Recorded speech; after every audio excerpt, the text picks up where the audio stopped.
Welcome back to the lab, y'all. So I'm here with my friends Lance Gross, 1031 Exchange. But Buenos dias. So just to give you some background, so the lab, when we started thinking of this concept of just another typical podcast, when we started doing the lab, one of the biggest things that I started to see that was missing was people were not sharing their specific ingredients that came together to help them become successful. Yeah. Everything from the foundation of where they started from to the building blocks and where they're going. Yeah. But most importantly, for someday, if I should ever pass away. Well, we got to talk about it. I feel like my kids you're here, bro. my kids will be able to stop and see all the different influences I've had in my life. Oh, that's dope. And all the things that they that they've contribute to the world, into real estate, into wealth creation, into building. And someday, hopefully, when they have enough comprehension to actually sit back and watch. Yeah. So that's where the lab came in.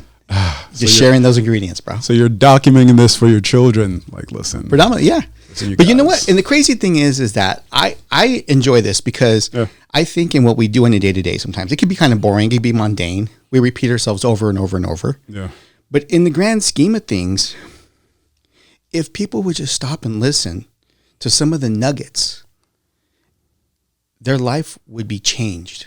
Yeah.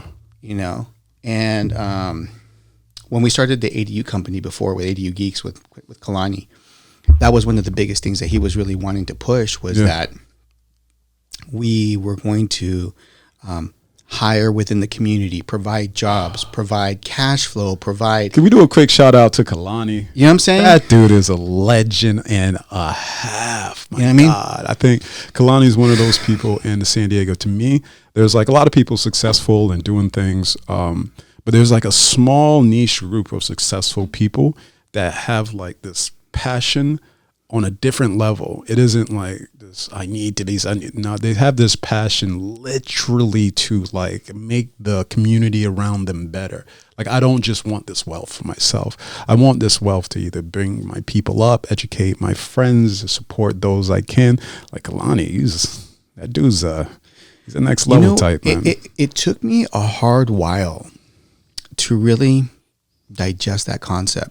Well, because in the real estate business, and especially when I got into mortgage banking, and especially getting into investment real estate, it was really about me and my legacy with my children. Yeah. Setting money aside, putting them through college, making that nest egg, doing those things that we typically do, right? Yeah. But when it started to be something external, where we were pushing it out to the world, everything started changing. And I started to see that key ingredient in a lot of the people that I was working with. I told my wife this. I said, it's crazy how when you start doing selfless acts for other people, and you're just providing them a path, or you're just providing knowledge, or you're just providing employment opportunities, things like that, even though you have a service in your business, how the universe reciprocates that back to you. Yeah, man. I mean, honestly, for me, it's. You ever read *Sapiens*? No. Oh my God! Please read that book. It's funny. Courtney Hendo, he runs Hendo Studios, recommended that book, and then I looked up. That's one of Obama's favorite book, and it's a book by Noval Harari. He's an Israeli guy. It's absolutely brilliant. He just basically outlines the entire human history, as in this is when we were in the caves, this is when we first created agriculture, this is the Industrial Revolution, like till today.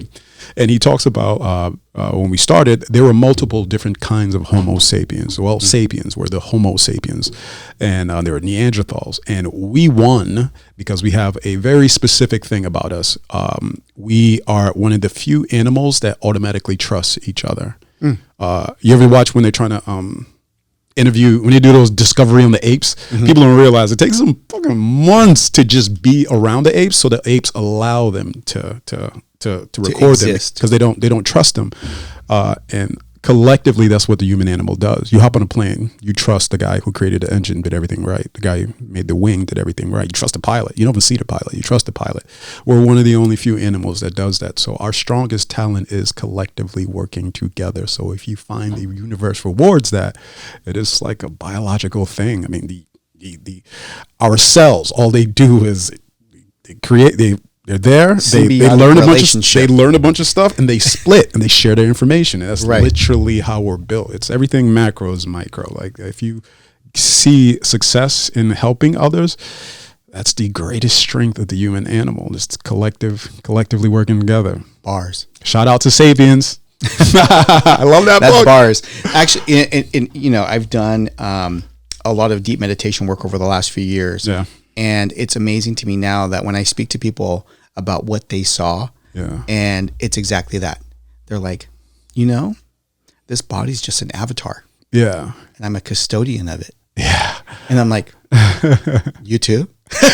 Dude, I'm telling you, I think that's like the natural progression if you are coming from the bottom and you are reaching a point of wealth. I really think that, to me, that's the wealthiest thing I've found. Like you were saying, when you start off, you're like, I got to do this for me and my family. And then you hit a point when you hit some of these goals. And like you said, everything was so external. You got to get the money. You got to go get the car. You got to make sure you have a house. And then when you hit those things, I'll personally admit there's a slight air of emptiness.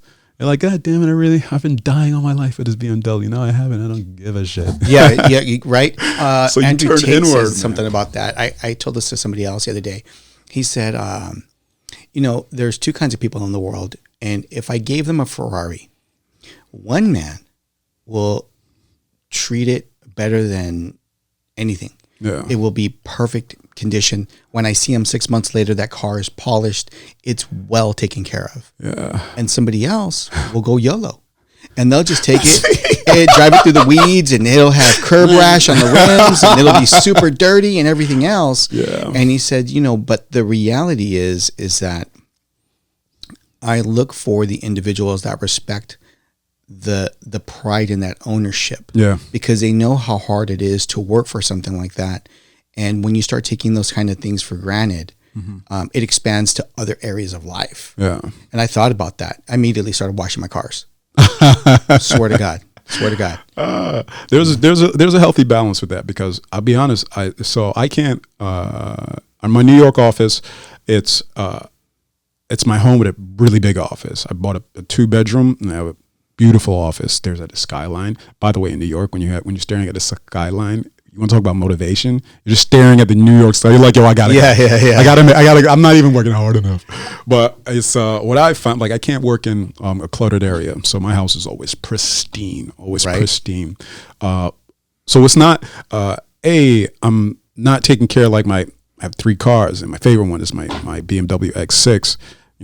Wrap, always stays clean, but sometimes I'm just like, whatever. But the real part is where you can tell I really don't care, is I let anybody take my car. It's a $100,000 car. Anybody asks me, they can take it. Go nuts. I always say, you break it, you buy it. Whatever. But there is, for me, as I've grown older, it's been, and maybe coming from where I'm coming from, like the gutter black community, we really were yelled at through the TV and kind of conditioned, and we're just obsessed with material possession. And I promise you, the older I've gotten, I care so much less about it. Matrix, bro. And I've been so blown away by the experiences I've had. I retired my mom, and it was a big Let's deal. talk about that. So where'd you grow up? St. Lucia. I was born in St. Lucia. You were born in St. Lucia. Grew up in Connecticut, Hartford, Connecticut. What was that like? Violent. Yeah, Hartford is I don't know how it's not. I think it only doesn't make it on the top deadliest cities because of its population per capita. But there's a few places like that I've seen. Yeah, it's weird. I just went. I'm in New York, so I can drive there. I was literally just going to see a friend, and I couldn't go and see him because the highway shut down because somebody shot a cop. Yeah, there's a reason for that. Those statistics don't typically show up as large cities of violence because they're under 100,000, or there's a certain population size. Hartford's where it stops reporting. Absolute war zone. My bigger brother, as soon as I got in middle school, every Saturday of mine was spent going to federal penitentiary just to go see my brother, because he was about 5 years older than me, and we just came to the country, so he just got swept up. Just like we didn't even know what racism was. We didn't just know a sense of belonging, and it just took him in. Not a sense of the opposite. We had accents. I became a state champion boxer. You want to know why? Because I got my fucking jaw broke for American kids chasing me home because I sounded funny. Wow. Yeah, man. It was a fucking war zone. And What brought you to that city though? What brought your family there specifically? That's a weird place to. People want to go typically to big cities. You know. I don't know. Shout out to my mom. This place comes right here. I'm put a flag right here. No, so the way it happened, it's this weird foggy memory. It's my mom left the island, left us with my aunt. She went to work in Miami. She had a van and she would buy toiletries and sell it to Mexicans on a strawberry farm because a regular store was so remote to them. So she would go to them and she built up enough money and she sent for us. And then we went immediately to New York and lived with our cousin. But within like 6 months, my mom was like, we're going to Connecticut. I'm like, all right, cool. And that was just it. Like we went to live with my pops and he was working at some liquor store and we were just... That was it. My mom was like, your dad has a job in Connecticut. Let's go. Wow. Yeah. I was just thinking about that. She found a niche to be able to sustain herself. My mom is me, my brother, and my sister, all business owners. My mom built us. She dad built too, us. or no dad. As soon as we got within a year, I think some argument happened and dad was gone. That was it. And I never saw another man in my house. My mom does not. My mom's a different animal. Yeah. Yeah. And that's always amazing to me when I see a lot of single moms, because from a man's perspective, when he's alone, you don't see a man ever going to the feminine. Yeah. But when you're a woman and you're a single mom, they actually have to push themselves into the masculine. Yeah. And it's a completely different way of being grown up. Yeah. You know, because your mom's trying to fill that hard role in a sense. Yeah. And so as you continue to do what you do, you have an ability to see the world from a different perspective. Yeah. Because you see your mom as a strong, powerful woman. She had to be. No, she is. She's scary strong. Stronger than me. I promise you that. Right? Yeah. No, I think for me it is I'm a state champion boxer. I own my own company. I just ran a half marathon. Like dudes look at me like, yo, you're like a man's man. I'm like, yeah. And I was built by a woman. So I think sometimes people want to hit it with, they just want to see things black and white. This is strong. This is weak. This is man. This is woman. I don't understand the type of strength my mom has. I'm just thankful she handed it over. And it's it's a mix of blistering, relentless. This is what we have to do. This is what we're going to do. But it's intertwined with it is just a lot of empathy, kindness, warmth. It's like what's that dude? David Goggins and Andrew Tate. I know a lot of guys in love with him, and he like Andrew Tate drops. That dude's a smart dude. Just some hostility towards him. Yeah. David Goggins is freaking absolutely great, but for me, the kind of man I am, they don't have enough warmth to them. It's just like, you gotta do this. I'm like, yeah. When's the last time y'all hugged somebody? Yeah. Hug someone, it's just a balance. So with me, like in all honesty, you can say my strength comes from not just being, I'm just relentless when I need to do something, because the way my mom built us was, you got to remember, like St. Lucia is Bob Marley, weed, mangoes, beach. Yeah. And then we didn't have TV, so we knew nothing of what the fuck was going on out there. And then we got dumped into Brooklyn. Yeah. Gang, violent, gun-toting, crack epidemic. Oh my God, I heard this word called nigger. Yeah. What is that? So my mom was like, yo, you guys we have to survive. So you have to survive. So that's my strength, but I have ridiculous network because my mom also taught me to don't forget about where we come from. When we come from, it's a village. Everybody knows everybody. Everybody helps everybody. And my mom, this is like her biggest quote. She goes, Lancy, if you have two pieces of bread and one is good enough, give your brother the other one. And that applies to the human race. If you have enough, share with your fellow man. Hence why you always see me in nonprofits and doing all that community service, because that's how I'm built. See, that's the crazy thing, because a lot of those pieces like that, that's where I think sometimes within the American culture it's missing, and it almost has to be imported. You goddamn right by a bunch of immigrants like me, brother. I think that there is a destruction of the nuclear family. Yeah. When things are so good in a sense, and the ego is so big that they can just do it on their own. Yeah, boys love ego in America. Right? But when you come from like Hispanic culture, very nuclear family. Yeah. Right?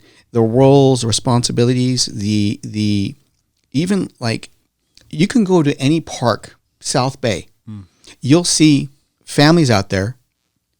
They're not eating filet mignon. They're having hot dogs and the best time of their life. Yeah. Just there with their families. And I remember growing up, going to my grandparents' house. My dad had 11 brothers and sisters. My mom had 14 brothers and sisters. So you best believe I had a big ass family and pretty big parties, right? We had a squad. That's what we had squads. Bro, when we would play hide and go seek, there'd probably be about 6, 7 kids, easily same age group, just the same age group. Right? Yeah, so we had like a class. And then my sister was 4 years younger than me. And in her age group, there was another 6, 7 cousins all in that same age group. Yeah. So, you know, when we would get together, all the uncles would be playing cards. And it was that the family connection was completely different. Yeah. And I think that ability to be able to share the food on your plate and that cohesiveness is genuinely something that gets imported. Yeah. Honestly, I think immigrants are largely responsible for the family part in America these days. It's just my which is crazy to me still. How is that crazy? We came this is a company more than a country. This is a company more than we are. And I'm not talking shy. For everyone at home, I am a full blown capitalist. I love it. Absolutely love it. But that's the truth. We're in a different form of bondage. Yeah. It is. Well, that's the truth. But part of that, though, comes from the inflation. Yeah. It comes from the cost of living being so difficult. Yeah. And so people start having less kids when they're in that type of environment. Mm-hmm. And the less of that family cohesive unit do you have to take advantage of. Yeah. Then you start spreading your wings. Like I came from San Jose.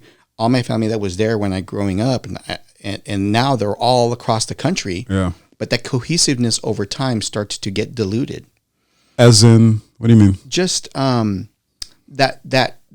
feeling. My wife still has it, but that feeling of family and connectivity, missing that cohesiveness in your family. So yeah, so I don't see that with you. You're like such a solid dude on different levels. What you doing? But boy, you better bring your family back together. What you doing?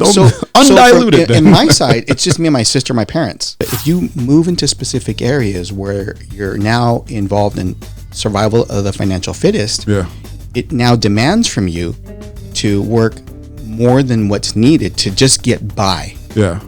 And now you have these dual incomes. So husband and wife now having to work. Who's now raising the kids? That now gets pushed off into the educational system. And if you look at certain like animals in life, snakes is a good one. Yeah. I can't tell the difference between a poisonous snake and a non-poisonous one. Yeah. So put yourself in the cop in the gardener's position. Yeah. And he's like, I'm going to approach everything with caution. Why? Yeah. Well, because it looks like a snake. Yeah. And what happened? Because my buddy got bit by a snake. And okay, and 20% of the snakes, maybe they're poisonous, maybe they're not. But you have to almost treat all of them as if they're poisonous because why? Because you're putting your life on that line to possibly get bit by a snake.